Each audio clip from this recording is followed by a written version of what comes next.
Jordan, welcome to the Drive-Thru. What's up, Nancy? How you doing, man? Oh, man, I'm good, man. I'm happy, man. Finally, you came. I just had to. I've been seeing your podcast and wanted to pull through. Yeah, no, I know, man. We spoke about it last time. I think we were driving to West Palm Beach. Exactly, And man. yeah, we just had to speak about it. You're like, you know what? I want to pull through, man. And finally, you did. I just needed to work out my schedule. You know how crazy it's been in the industry that we in. Yep. You just sometimes you don't have a reliable schedule. You have to try to figure things out on the Mhm. spot. And Yeah. you were able to coordinate your schedule with me just as I was with you, and Yeah. we make things happen. Final things are happening, man. Here we are now. We are talking about this life thing.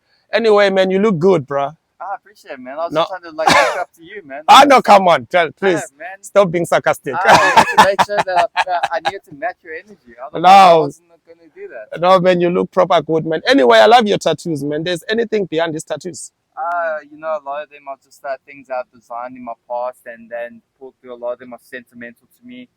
Some things like this lion was like in recognition of my father with the clock and the compass, kind of showing me where I'm supposed to be going. Okay. I've got my dad's dates on my chest. I've got like a saying on my side. I think Really? in total I've probably got about 13 tattoos now. 13 tattoos? And one that I've actually done myself on my leg. Are you for real? Yeah, rather I bought a tattoo gun. I can't just mess around on my leg. It was kind of fun. That's beautiful, man. My father will kill me having tattoos all over my body. You know, we have different religions, different cultures, different beliefs, and all the stuff. But the more I grow up, man, I actually get attempted, man, to have one tattoo on my body, you know? The gun, no, the way we just like pull it out and just get one done for you. Okay, my brother. So, all these tattoos that you have in your body, they actually have meanings. Yeah. So, whenever I've done them, I look at things that relate to me as my personal self, right? Yeah. I'll look at the line like I see my dad as a Leo. Oh, that's good, man. I got like the clock on my arm that my dad and I used to collect watches and collect clocks. I've got the compass that shows me everywhere that where am I going. Are you serious? Yeah, Oh, that's so beautiful, I man. think with all of us as H2Bs and a lot of us in this industry, this compass means a lot to all of us. Yeah. We're all traveling the world. We all have that inspiration that we want to see different things. We want to see different people. We want to go different places. Yeah. And I think something like this compass, it might be cliche, but it's something that it means a lot to all of us. It's that wanderlust kind of thing that makes us want to travel, makes us want to see different possibilities, other than being trapped back in South Africa. Yeah. You have all that in your arm, you have that in your body. Like, you are the book yourself, man. Like, when you look at your tattoos, you can actually read your stories, your father, and I'm like, they look good in my eyes, and I could tell that they mean something good for you. I just don't believe that someone will just put drawings in their bodies without any meaning. Some people do, but I appreciate it as well. That's all about that, making sure that it's right for you. Otherwise, what's the point, really? Yeah. No, that's beautiful, man. So, Jordan, like I said before, man, in my introduction, that the reason you are here today is because of the things that you are doing in my eyes, the progress, the move, the initiative person you are, innovative and all the stuff.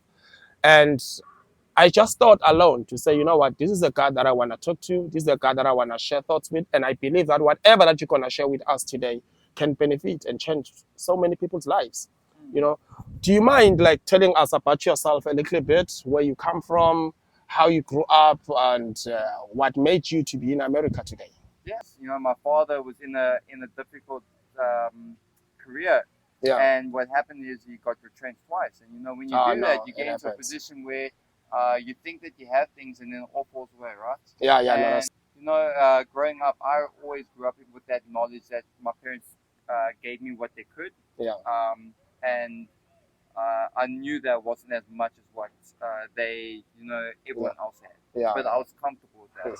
So I grew up in the small, I grew up in Alberton in Joburg. Okay. I did my own things. My parents gave me what they did. I grew up. I went to high school, did all those things, and I went to work right after school in a small little family business that I knew. And kind of just worked with that. Yeah. And after that, I spent 2 years working at Hyundai. You know, Oh, the Hyundai. dealership. Yeah, I was Yeah. selling cars. Where in Joburg? Yeah, Okay, that's good. I was selling some cars to all the other dealerships, basically like an auction Mm-hmm. to other small dealerships, and Yeah. waiting for my opportunity to come to America. My biggest dream was to come work in America, and that's all I wanted to do. Where And I is said that? to myself, when I'm 21, I'm coming, right? Okay. And made it work. I was doing research. I was looking at these things like these carnivals and Mm. cruises, Yeah. and a lot of them weren't making sense, and I couldn't figure it out. Eventually, I came across Workaway, Yeah. Oh, and okay. Walk away. Yeah. that's where I took my shot, man. I went in, applied as a server assistant. Because I didn't have any other experience besides working at the small restaurants in Africa, and I Yeah. went to Boca West. That's my first club as a server assistant. Okay. That's Worked my way beautiful, from man. there. Oh yeah, that's beautiful, man. So Boca West, it's under Walk Away, right? Yeah, man. All right. So the motivation for you to come into America was to pursue your dreams, in hospitality or in any other industry. Anything. I actually never saw myself in hospitality. Mm. I just wanted to get my foot in the door in America, and funny enough, I feel like I've always just had this good work ethic, or I just want to work all the time. It doesn't really matter what it is, right? Yeah. If I see someone do it, I feel like I can do it myself. It's almost like a toxic trait. Mm-hmm. And when I decided to come, I just wanted to get my foot in the door. I started as a server assistant. Yeah. Yeah. And every season that I've worked at all these other clubs, I've worked my way up, and I've Yeah. been a manager at multiple clubs now. Yeah. No, that's good. I mean, so. Working from the bottom gives you that experience. Mm. I didn't care about starting from the bottom. I really didn't, Yeah. because I just take the responsibility of someone higher than me every season, and Yeah. that gives you more knowledge. Okay. So if I can ask you a personal question, like most white South African, especially in South Africa, they are considered as one of the most privileged group when it comes to finances. So uh, for you to come into America, it was because of your financial crisis or your family financial crisis, or it was just a motivation that one day I just want to live out of South Africa and start my life in America. I think it was both. I knew that financially, not a lot of people have a secured lifestyle in South Africa, Yeah. whether you're black or white. Yeah. I grew up in a household where I didn't really see any color. It didn't bother me. We have a domestic worker that started with us when she was 18, and she went into my house and was basically hired as our domestic worker, who's a sister. Her aunt used to work for us. Yeah. Yeah. Now, when she was hired at 18, I was 3, right? And Okay. she's still part of our household. She's Yeah. not working with us anymore. Mm. But her kids are like my little Yeah. niece and nephew, right? Mm-hmm. She literally raised me, and I look at her as my older sister. She Yeah. raised me. She's been with me That's more good. than That's anyone beautiful, else, man. right? So I Mm. call her when I'm in trouble. I call her when I need advice. Are you for real? She's the one that Yeah. I look at as and she calls me when she's crying, when she's upset, and Mm-hmm. I'm that one that holds it together. Yeah. And I can't contest for the other whether you're black or white in South Africa. I can't test that. I know that there's blacks that are thriving in South Africa, and I know that there are whites that are thriving in South Africa. Mm. But I know that there's the opposite, where you got a lot of black culture that's struggling, that are on the streets, and it's likewise with whites. It all depends on the person, not the color of your skin That's or the true. culture you Mindset. are. Yeah. Right? Mm.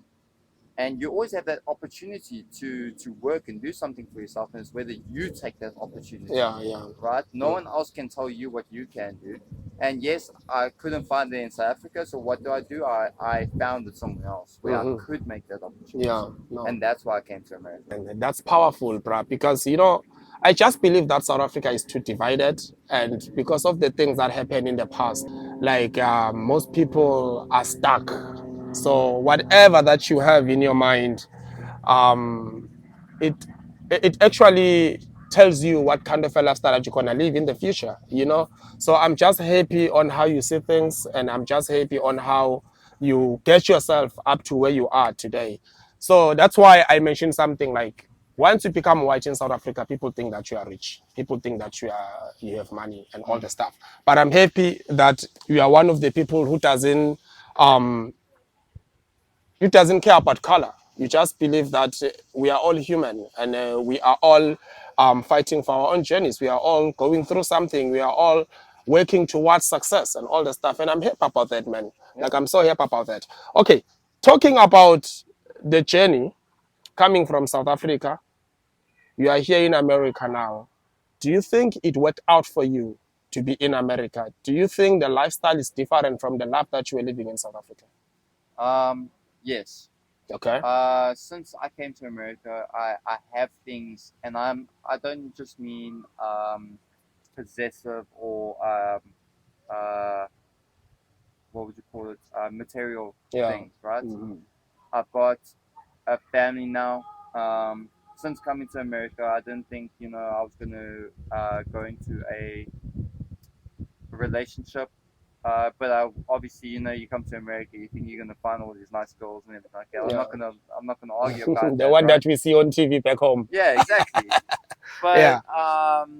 The thing is, I've got materialistic things. I've got a nice iPhone, I've got iWatch, and then you don't see yourself owning those things and stuff. And if someone looks at me and says, "Oh, you're buying one of these nice things, are you forgetting where you come from? Are you forgetting about home?" No, Yeah, it doesn't affect you. I'm not forgetting about South Africa. I'm not forgetting about my mom. I'm not forgetting about my sister because I still try. I help them where I can. I still send them money. But the thing is, I've got like a thing about myself where I need to also focus on my future and also my future family, right? I want to make sure that we're successful. Yeah. And I met this amazing woman in New Jersey when I was working at a club there, and we started dating for a while, and eventually, asked her to marry me, and really we got married. Yeah. Oh, that's congratulations, man. Thank you. And how old were you when you got married? It was October 2nd last year, so 28. Still new. Yeah.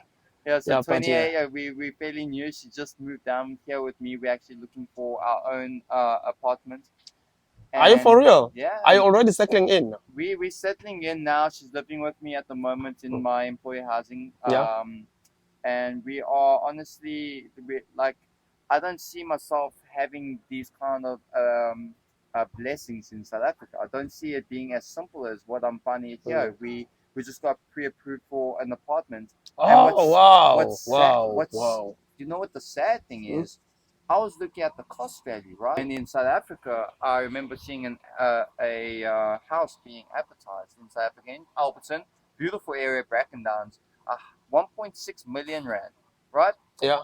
3-bedroom, jacuzzi, pool, all these things, 1.6 million. And you think, can you ever afford a place like that in South Africa? No ways. It's not gonna be easy. I'm never gonna afford that. And then when I was sitting here, I'd like divided it by 18 or whatever to see the exchange rate. I'm like that's less than $100,000. Yeah. And you know how much the apartments are here in America for like a 2-bedroom? I've never done any research about it. I'm doing research, and now obviously we're looking, and it's like you cannot find, or you struggle to find, a 2-bedroom, 2-bathroom apartment for $200,000. That's double the amount. That's like saying you're buying a house for 3.5 million in South Africa. Rand, in South Africa, yeah. So it's easy to buy a house in America, unlike when you're in South Africa. I think so. The amount of money you make as a salary, etc. I think is more than South Africa in a lot of ways, right? Yeah. Things are cheaper in South Africa. Yes, food is cheaper. That's, I think, food and cars are the only thing that are actually cheaper in South Africa than what they are here. Yeah. Everything else here in America it's affordable. It's more affordable and more of a better lifestyle. Yeah. No, I've seen that because where I work right now, everybody has a car. In South Africa, you will find that you have plus minus 80 colleagues, but only few people who are owning vehicles. Why? Those are the kind of things that are expensive in South Africa, of which here in America it's very easy to get one. Of which I think that's a great move, man, and I'm happy that finally you got married, man. Not even, let me not say finally as if I knew you before, but I'm happy that you were able to find a woman of your life here in America. So is she an American? She's American. She's technically Latina. She's born and raised in New Jersey, but she grew up a little bit. She spent about, I think it was 7 years in Honduras, which is her mother and father's home country. Yeah.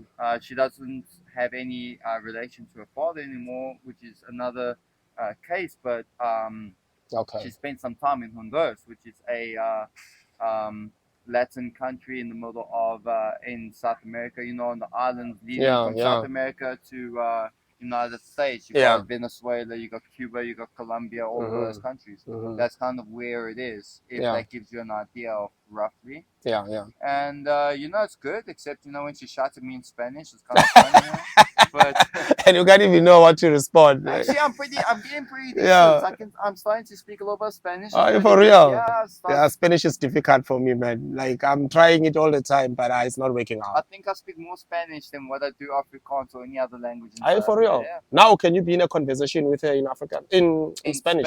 No, I can't be in a conversation. But you can hear what she's saying. But I think I understand the mood of what she's saying, and then I can kind of get an idea of what she means.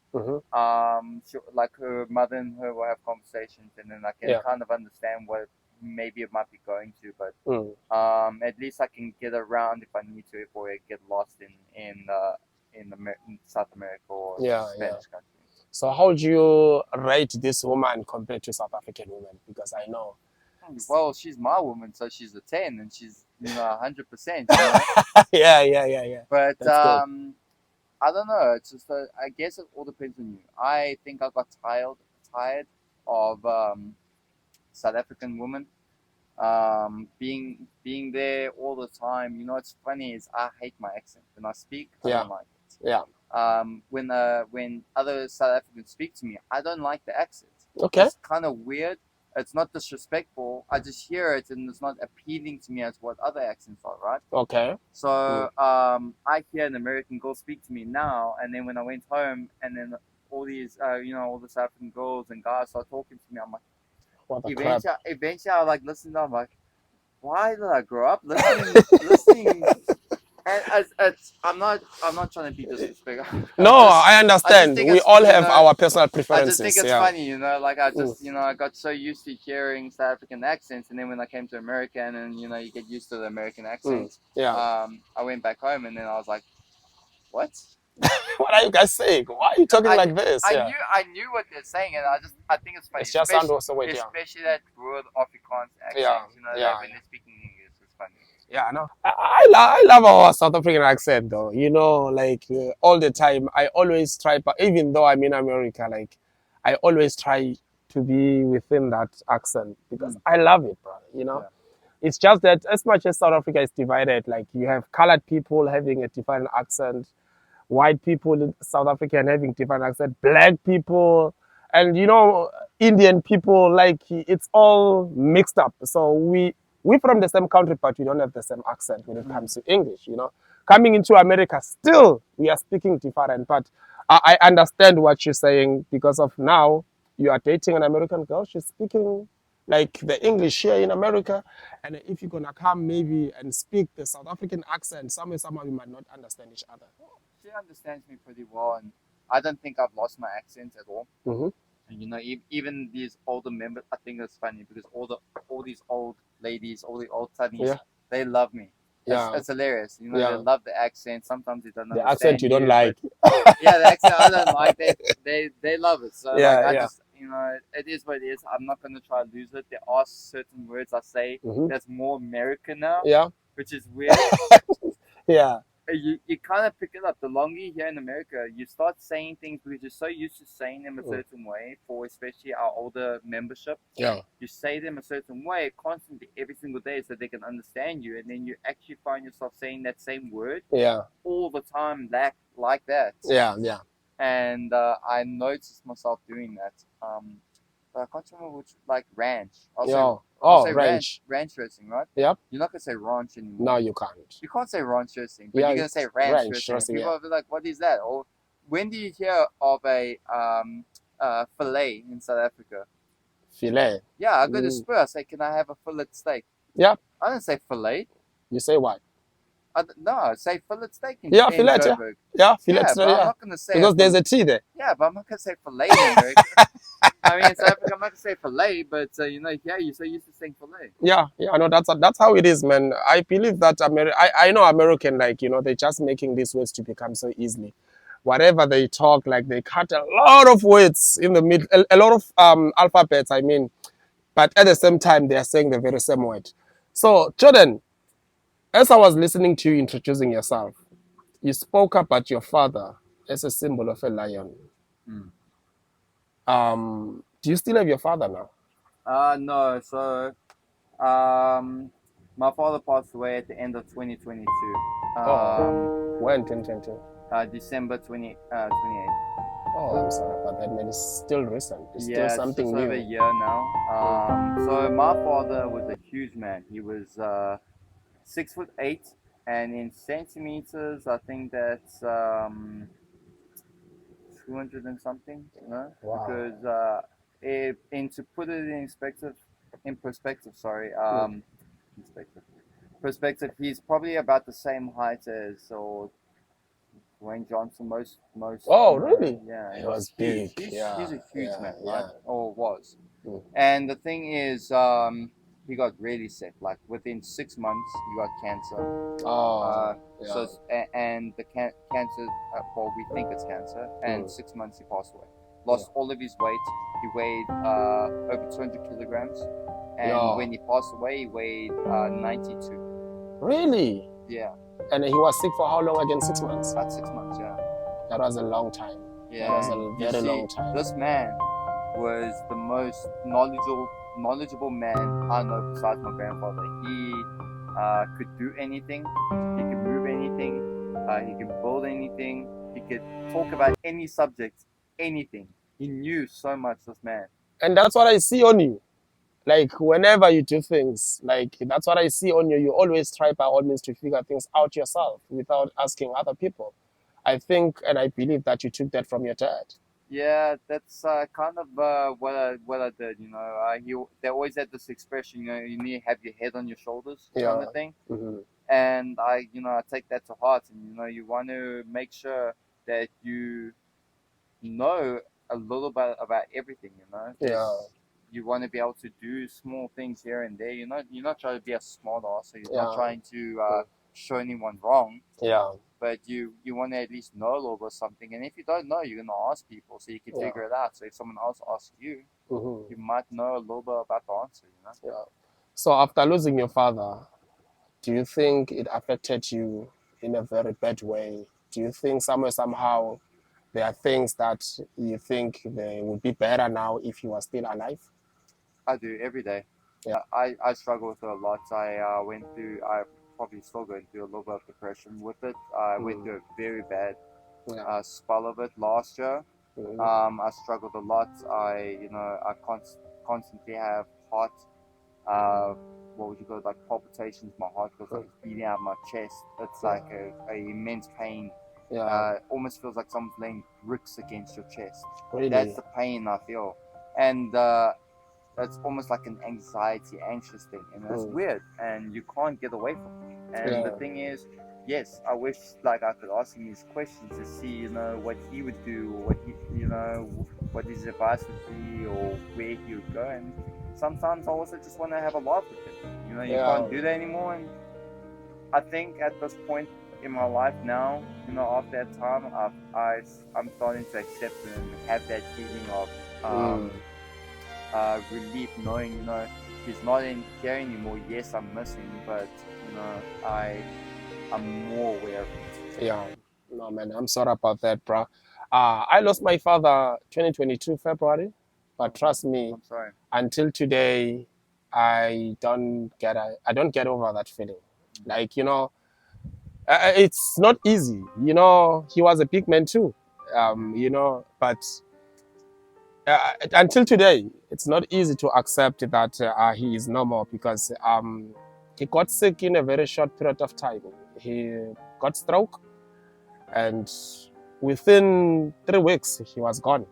Healthy man and all the stuff. So I kind of like understand what you're going through, and I understand when you're losing heroes, the people that you're looking up to in life. you feel like you're losing yourself. Yeah. You know, but all I can tell you is not the end of the world. That's how it is, man. It's all, everything is in God's hands. Yeah. So Likewise, on when you're gonna get healed, only time will tell. Don't rush it. Take your time as much as you can.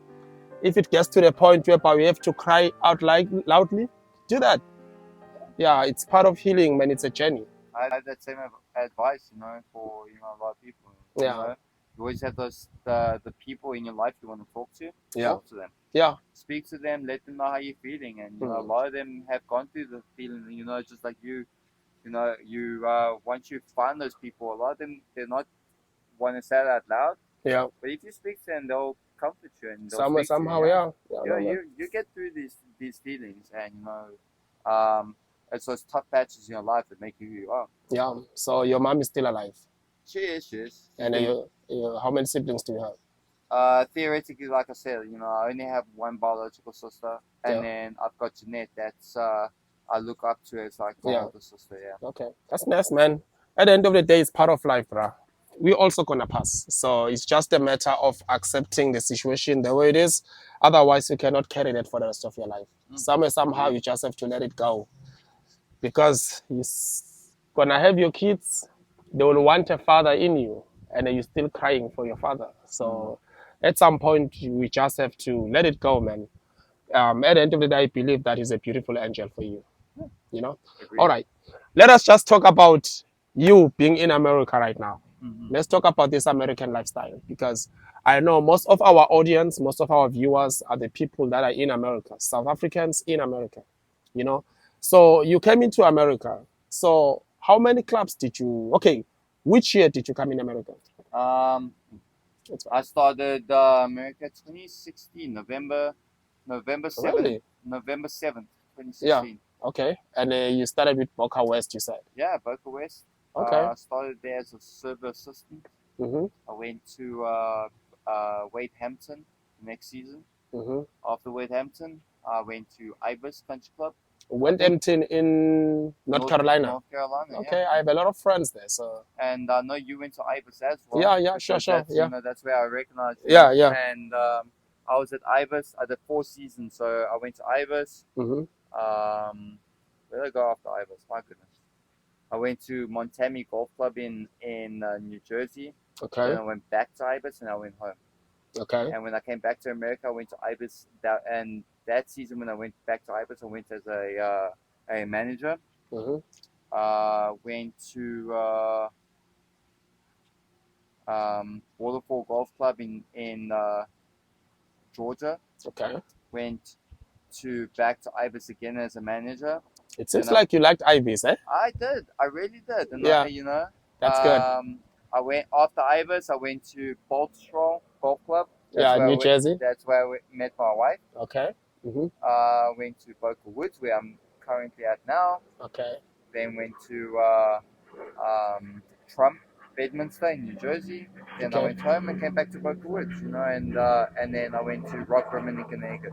So I've done quite a few clubs. Really? So if you have to choose today, if you have to be given an option to choose whatever club that you're gonna go to now, out of all these clubs, which one would you go to? Honestly, it's no argument, and there's also no disrespect to any other clubs, but I think my favorite club that I worked at was no, it was Waterfall. Oh, Waterfall, the one that is in Georgia. In Georgia. Yeah, so it wasn't anything specific about the club that I loved, but for some reason it was just the atmosphere that I got from the whole area that I was in. It was in the mountains, but still in close to a town, like in a town area. The club was right on the lake. Just my energy that I got when I went to work was great every day. I got on with my managers that were there. When I went home, I'd like do art projects. I'd go to the lake and go on a kayak. For some reason, I just felt like when I went to that club, it was like a step in opening my personality into different ways, and just like it released me in like this nature kind of environment, and it was amazing. Yeah. So I think that was my favorite place I've worked at. if I went back, would it have been the same experience? I'm not sure. Like maybe it Yeah, wouldn't have. things have changed. But the thing Management is that changed. Yeah, that one season at that club, I think it was amazing. was my favorite season I worked at that club. Okay, so why did you leave Ibis? Because I know I left Ibis because of personal reasons. Mm. It has nothing to do with the club. The club is amazing. The managers, they're amazing. The members are good. Because of personal reason, that's when I left the club. But Ibis is pretty very good club. So Yeah. what makes you to leave Ibis? The thing, Ibis gave me a lot of opportunities to move up, and it was amazing. And I did pretty well. I knew almost all the directors and managers over there. I think after my season as a banquet setup manager, a lot of them knew me. Yeah. I touched base with all the departments, right? Yeah. I knew the club inside and out. Mhm. I knew quite a few members and for designing the events. Okay. I think the reason why I left there is I just didn't see myself growing any more than what I did. Oh, yeah, Right? yeah. Okay. I reached a plateau, being in my field as the setup manager, and yes, I could have gone to the front of house, but the thing is, my ultimate goal was to get a green card, right? Yeah. I was trying to get a green card through employment. That was my goal. I wanted to achieve it. That was something that I feel like was as an HCB, getting it through work is like a getting your degree Yeah. in when you go to university, and that's Yeah. something I was trying to achieve. Okay. And I didn't see them offering that. I spoke to them for a while, and at that time, because I went there the 2 seasons before COVID and the 2 seasons during COVID, Yeah. and during COVID definitely wasn't a time when you're looking at applying that to anyone, right? Yeah. Yeah. Yes, I showed my worth and they respect me for it, but I let them know that, hey, listen, I'm sorry, but I know that at this time you're not looking at sponsoring anyone for a green card. And I Mhm. do apologize, but I want to try to find a place that's willing to do that To for me offer me that opportunity. a lot quicker because obviously I'm trying to focus on my stay here in America. I just want to focus on my own personal growth. And that's fine for me as a person because in the end, it's all about, where you need to move forward. Exactly. I That's respect the true. club and I'm happy to go back at any time. I I know. felt like I never burnt any bridges. I actually spoke to the food and beverage director there, RJ Zinnerlo. Jason, awesome man, man. Yeah, he's He always is, open-minded. Yeah, and I like RJ, bro. yeah, he said to me that I'm willing, I'm more than welcome to come and pick his brain and speak to him. We had a good connection. I had a good connection with most of the managers over there. Yeah, So, yeah. and just like I have with all of my clubs, I can call anyone at any one of my clubs I've worked at and say, hey, could I come back, and they'll take me back. Yeah. That's from the work ethic. Yeah. But where I am now, they started offering me a green card, and I went for that process, and that's Oh, kind of really? where I went. Yeah, that's Like, the route which I club went. is that? Boca Woods. Oh, Boca Woods. Oh, that's beautiful, man. They offered you a green card. Yeah, so And then? I started working with that. We got connection with the lawyers, and we started the process. And while I was still engaged to, still dating. Sorry, my current wife, and Yeah. we while I was going through the process, the lawyers were going through. They told me all the steps I needed to take, and it, it's a longer process than what's needed, right? Or when the club is sponsoring you, Yeah, or when the company is sponsoring you, it's a longer process than when you get married. yeah, it is. It is. Okay. Okay. The thing is, in the end, um, uh, there was a lot more involved. I gave in all my paperwork. It was going pretty well, actually. Um, they filed what's called a prevailing wage. I did all of that, and I filed it up, gave in all of my paperwork, etc. Okay. And I was going into the next steps, and regardless, it just happened with timing that I had already proposed to my wife, and we were engaged. Yeah. During the same process time, and my wife and I were discussing, saying that if we got married, it would make it easier for us to move into our own place a lot quicker. Yeah. We want to start building our family. We don't want to be waiting on paperwork that might take a lot longer. Yeah. Yeah. Right. So that's the route we decided to take. We decided to work on that before we do it, like a big time marriage or anything like that. Okay. So now, you declined the offer from Boca Woods for the green card, or you still continued with it? No. So I spoke to Boca Woods a little while ago when I got back this season, saying that I am currently married already. So you're gonna continue with filing through marriage? Yes. So Okay. we continue in that route. That was so good, man. Like, it means you show them a very good potential. Like, it's not easy for a company just to sponsor anyone, and especially that was your initial goal. That when I get into America, I just wanna work for a company that is gonna sponsor me, because the aim is to stay in America. And finally, after all the clubs that you have made, the last club finally they gave you. How do you feel about that, or how do you feel about the club? The club's amazing, honestly. I feel like I do a lot. You know, I try to touch base with all of the departments. I try to keep myself busy at all times. Yeah. There's a lot of knowledge to consume right now. We went through a lot of changes at the club, right? So I ended up taking a lot of bits and pieces of other people's positions to assist them, and also assist people that we actually didn't have at that moment. Okay. So I feel like in my field, I'm doing the expression wearing many hats. I'm trying to pick up too many pieces here and there. It's strenuous, yes, but it's a big learning opportunity as well. That's true. The ability to do a little bit from all the different departments, you learn more about the whole club instead of just food and beverage or just this or just that. Okay. No, that's beautiful, man, and I'm happy for you, bro. It seems like things are going good for you. Like I said, your father is a good angel for you. Oh, thank you. He's opening doors for you. You believe or you don't believe it, man.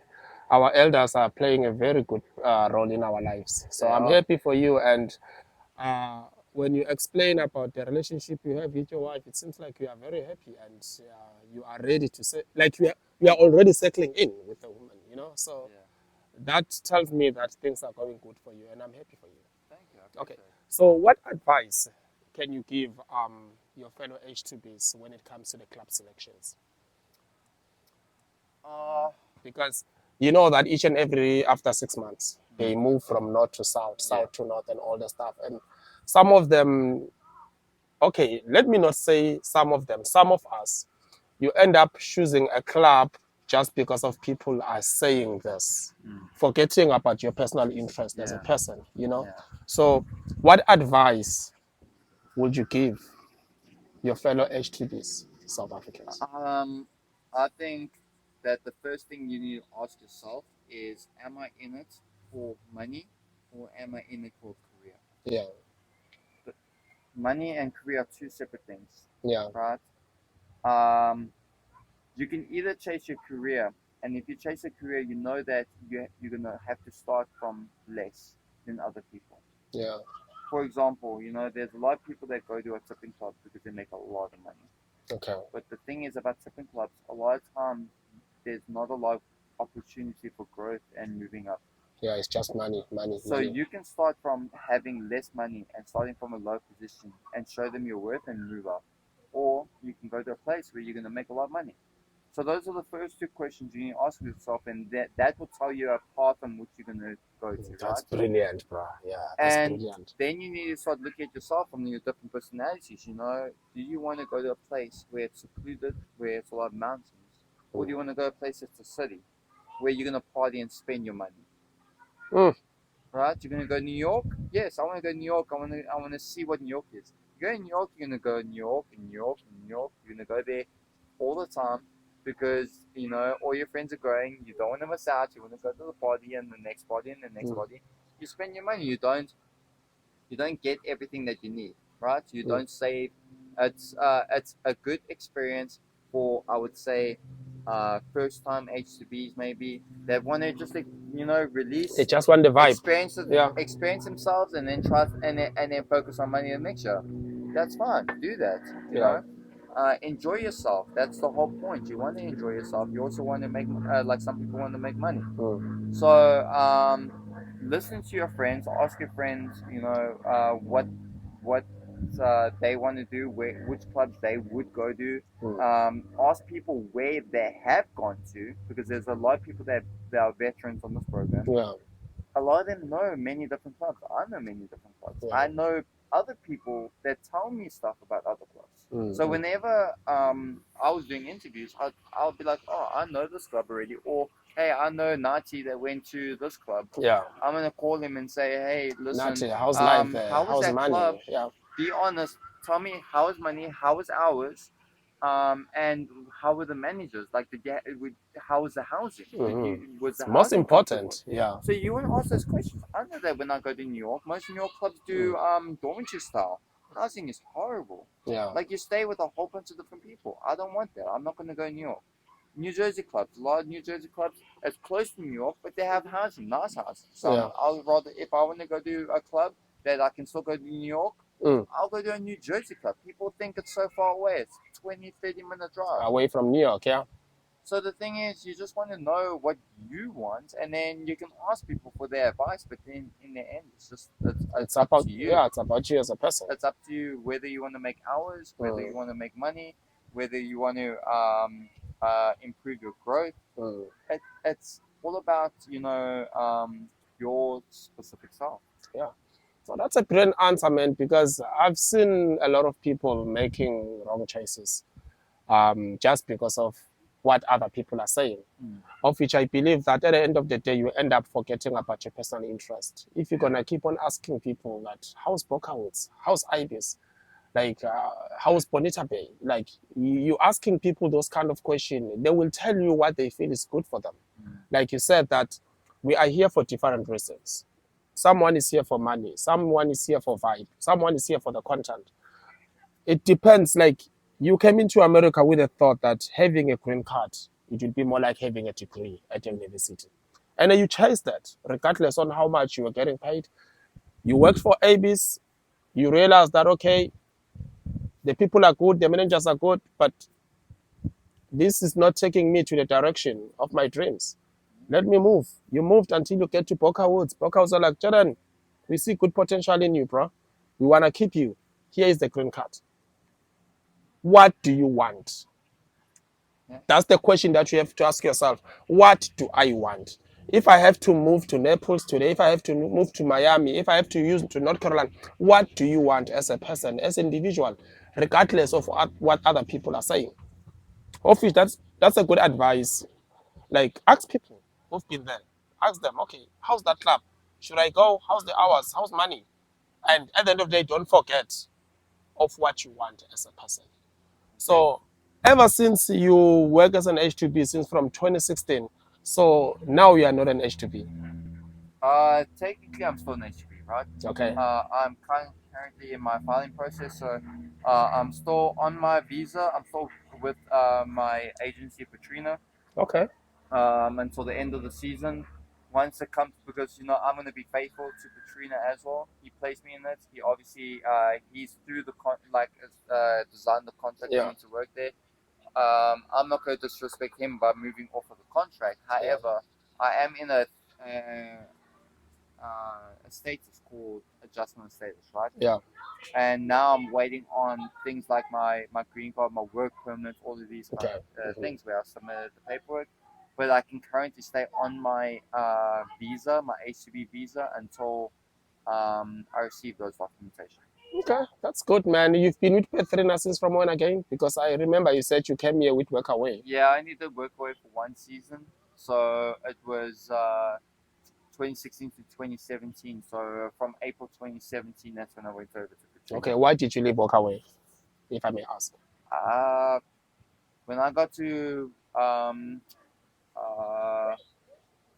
when I got to America, when I got to Boca West, I was asking a lot of people, obviously I wanted to extend my program. I was asking for details about that. And then, a lot of people were telling me about this new agency, Katrina, a different one that's not just Workaway. Okay. And essentially, I was trying to get my my ex at that time to come to America as well. Your ex from back home in South Africa? From South Africa. And he was saying, oh, I can get her back in January. We can try to get her mid-season, but all of these kind of things, right? And it just didn't work out that way. So that's kind of the reason why I went over to him. And then she wasn't able to come anyway. Oh, okay. All right. No, in a way, it works out for the best. Yeah, I know, man. I know. So between Workaway and Petrina, PGI, which one would you recommend for future H2Ps? Um, that's the thing. I don't know. I think Workaway is very good for bringing people to America, right? Yeah.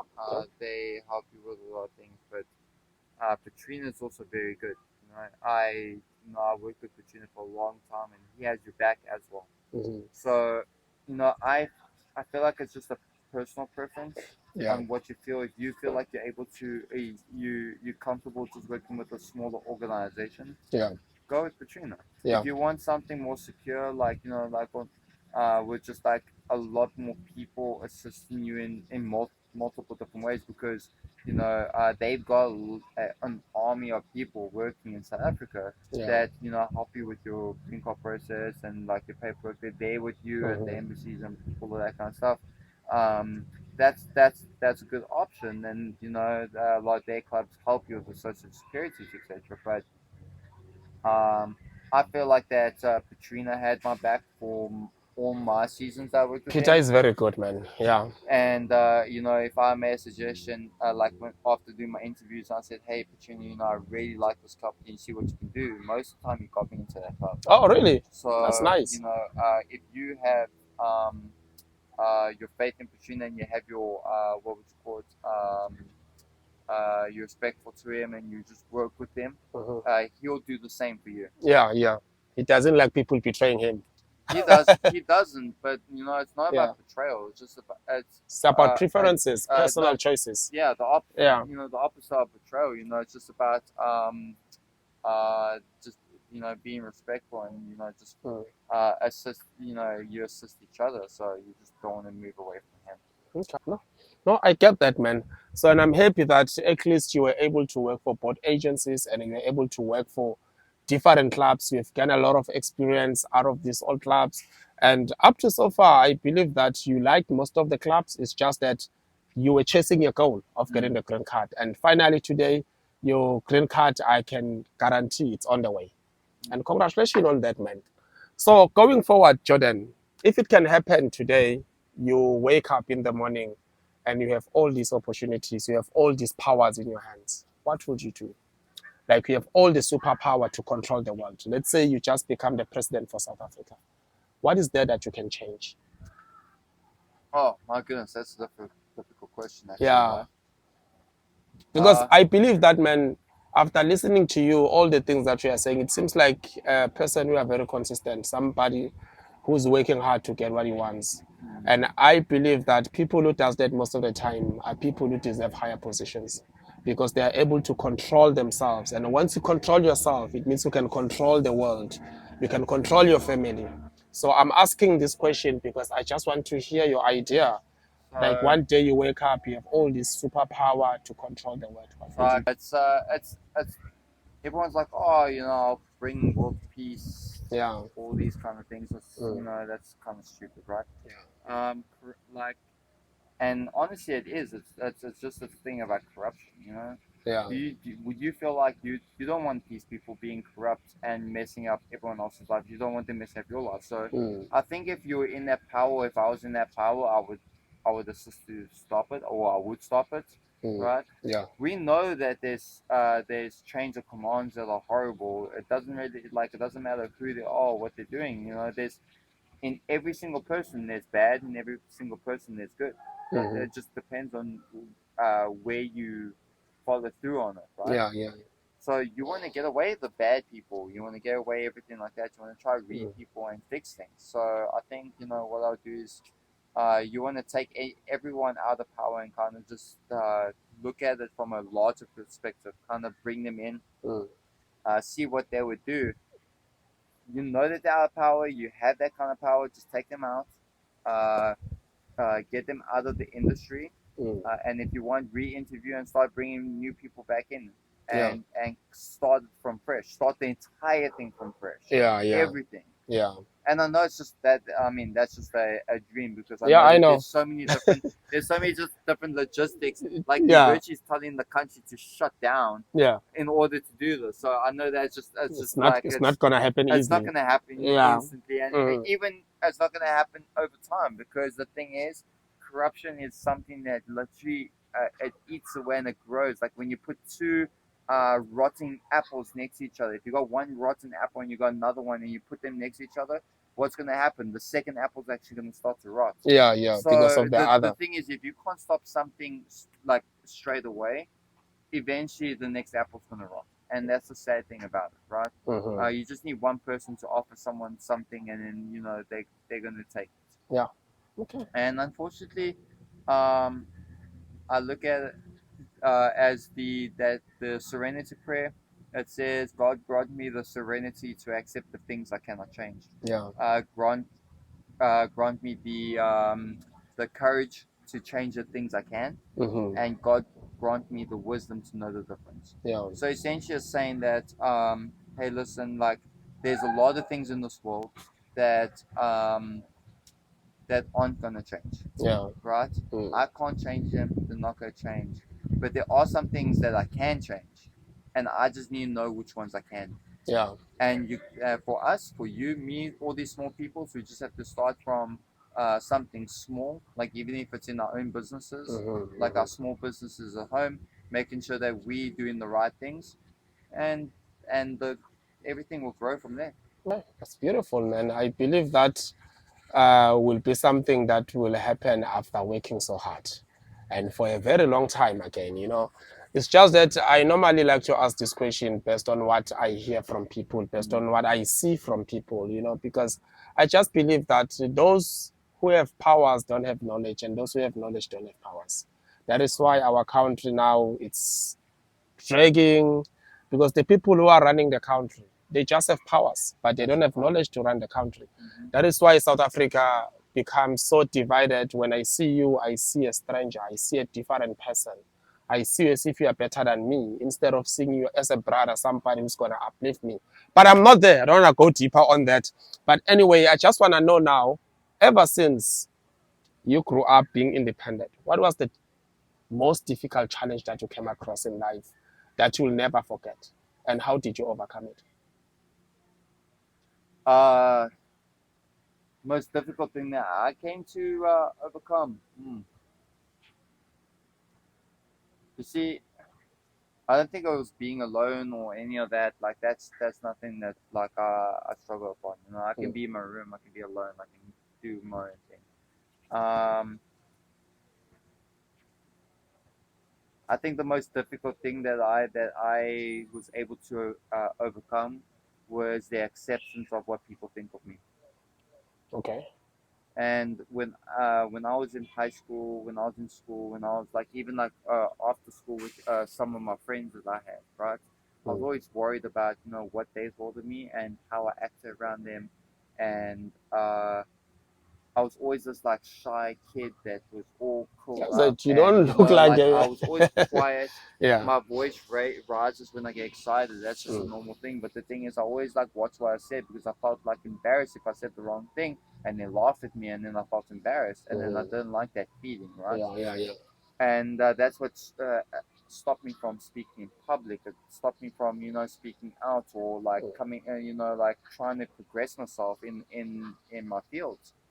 And eventually, I think when I came to America, eventually I came over that comfort zone, and allowed me to start speaking to people more openly, and not worry what people think about me. I think Yeah. I'm literally the type of man now that I could literally put on a skirt and walk around in the road because I feel comfortable about myself. Mm. I'm not worried that people laugh at me. And Yeah. the thing is, like, if I'm doing that, I know I'm trying to make people laugh. Not I'm not worried about people laughing at me. Yeah.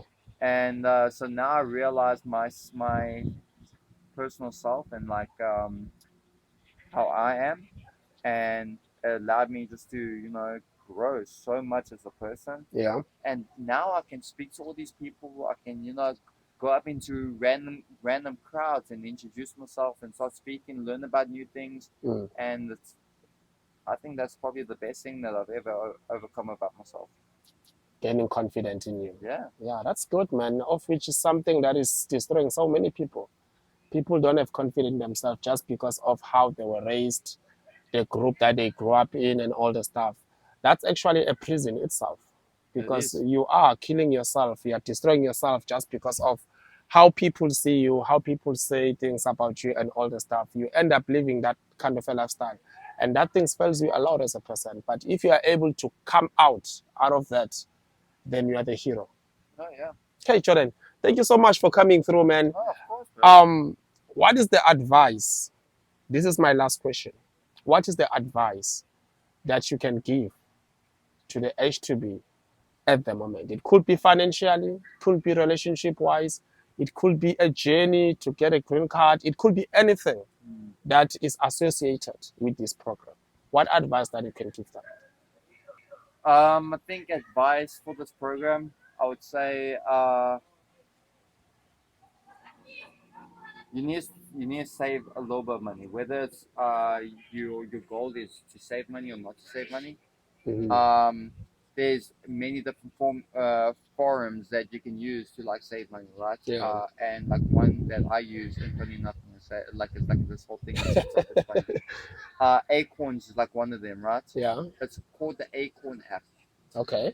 And what it does is you can connect your bank account that allows you or your card. So whenever you go to a grocery store, you're gonna swipe your card, and it's like $10.33. It's gonna round up the other 67 cents. Are you serious? And go into a savings account. So every time you swipe, it rounds up to the next digit, and you start saving small things at a time, right? You can even set it up that it deducts $10, $20, $30, whatever you want from your paycheck, and then you can deduct that at any point in time. You can set it up that it deducts daily, monthly, weekly, whatever you want. And I think by doing that, even if it's a small amount, try keep away from it and just do it, and then you in a way that you won't recognize that's gone, right? Yeah.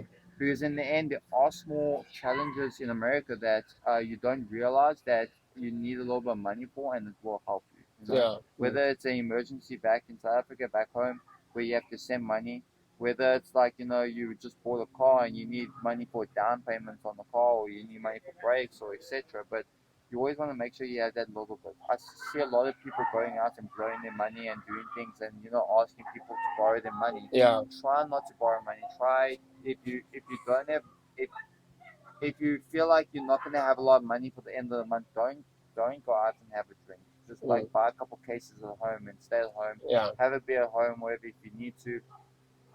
Just enjoy times with your friends. Yeah. You don't need to go party. Try to save that little bit where you can. But the idea is you want to provide for yourself for your future. Don't just look at the now, look at the future. Yeah.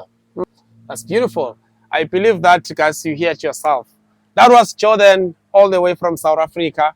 Right now, the man has been working for different country clubs. But just because of he was chasing his dream, he knew what he wanted. He was able to change a lot of country clubs until he gets to Poker Woods. Well done, Poker Woods. You did your job. Well done to what you did to him. And I'm so happy for you, my brother. And I wish you all the best with your marriage, man. Thank you, man. It's part of the journey, you know? Exactly. We gain, we lose. That's how it is. Congratulations in everything that you have achieved so far. And I'm so happy that finally we're able to pull through, man. Thank you, man. I really appreciate it.